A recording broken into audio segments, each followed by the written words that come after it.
las referencias bibliográficas se insertarán en el texto, nunca a pie de página, y deberán llevar siempre el apellido del autor o autora y el año de publicación entre paréntesis. Si el apellido del autor o autores forma parte de la estructura formal de la frase, solo se pondrá entre paréntesis la fecha. Por ejemplo, Pérez y Rivas, 1900. De todos los autores la primera vez que se referencien en el texto. La próxima vez que se referencie a aquel grupo de autores, se pondrá el primer apellido, añadiendo y otros. Si existieran varias referencias de un autor en un mismo año, se consignarán con las letras A, B, C, D, etc. después del año. Las citas se incorporarán en la frase, entre comillas, y a continuación entre paréntesis, el autor, el año y la página. Normas generales para elaborar los 3 tipos básicos de referencias.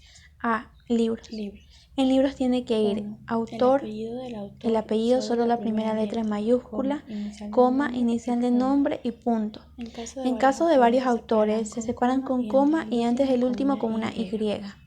El año entre paréntesis y punto. Título completo en letra cursiva y punto. Ciudad y 2 puntos y el editorial. B. Capítulos de libros colectivos o actas. En esta tienen que ir capítulos de libros colectivos o actas. 1. Autores y año en la forma indicada anteriormente. 2. El título del capítulo, punto en. 3. El nombre de los autores de la siguiente manera: inicial, punto y apellido. 4.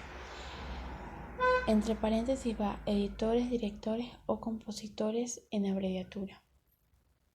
5. Luego va el título del libro en cursiva.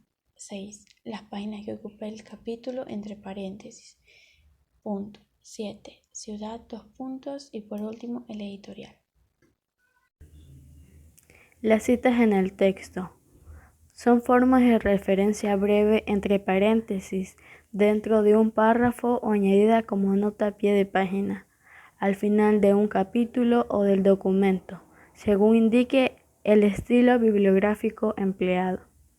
Las citas bibliográficas son una nota más extensa y ordenada alfabéticamente, al final del documento o siguiendo una sucesión numérica que corresponde al orden de citas en el texto, también dependiendo de las normas del estilo utilizado. Artículos de revista. Autores, autoras y año, como en todos los casos. Título del artículo, punto, nombre de la revista completo y en cursiva, coma, volumen en cursiva, número, entre paréntesis y pegado al volumen. No hay espacio entre el volumen y número, coma, página inicial, guión, página final, punto. Material consulta en internet. Veas el apéndice de esta nota. El World Wide Web nos provee una variedad de recursos que incluyen artículos de libros, revistas, periódicos, documentos de agencias privadas y gubernamentales, etc. Inserción de tablas y figuras en normas APA. Número de la tabla. Este es el primer elemento visible de la tabla. Comienza con mayúscula y termina en número. Ejemplo, tabla 1. Nombre de la tabla. Debe ser simple, corto y descriptivo. Se escribe en cursiva. Referenciar tabla.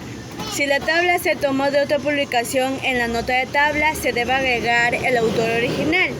Por ejemplo, recuperado de Nielsen Information Data New Zealand, Copyright 2011, por la compañía Nielsen Reprint with Permis. Por último, en la lista de referencias se debe incluir la referencia completa de la tabla de la siguiente manera.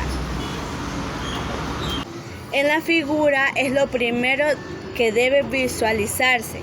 El tamaño no debe de recuperar las márgenes del documento. En la figura se debe comenzar con el número de la figura. Ejemplo, figura 1. seguido de la descripción de la figura, tipo de letra, Times New Roman. Referencia a la figura. Si la figura fue tomada de otro lugar en la figura, se debe agregar información de dónde fue tomada de la siguiente manera. Figura 1. Desempleo juvenil versus desempleo general. COPIC 2013. Por Euromonitor Internacional. Reimpreso con permiso. Por último, se debe incluir en la lista de referencia de la siguiente manera. Euromonitor International 2013. Tasa de desempleo juvenil versus la tasa de desempleo total, 2006-2011. Las tablas y las figuras permiten una mejor visualización de los datos que se han obtenido durante la investigación. Estos dos elementos se pueden presentar con el propósito de explorar los datos, de comunicar el contenido de los datos, de calcular los datos de manera estadística, de almacenar los datos de cierto modo que puedan ser visualizados o por decoración. Es decir, los datos que llaman la atención pueden ser expuestos de esta manera. Es importante tener en cuenta que las tablas no duplican la información que se han desarrollado en el trabajo, sino que al contrario, la completan. De igual manera, todas las tablas deben ser encontradas después de un párrafo, en donde se hable de la información que se encuentra dentro de la tabla. Existen diversos tipos de figuras: gráfica de barra, diagramas, organigramas, diagramas de flujo, esquemas, dibujos o fotografías. Gracias.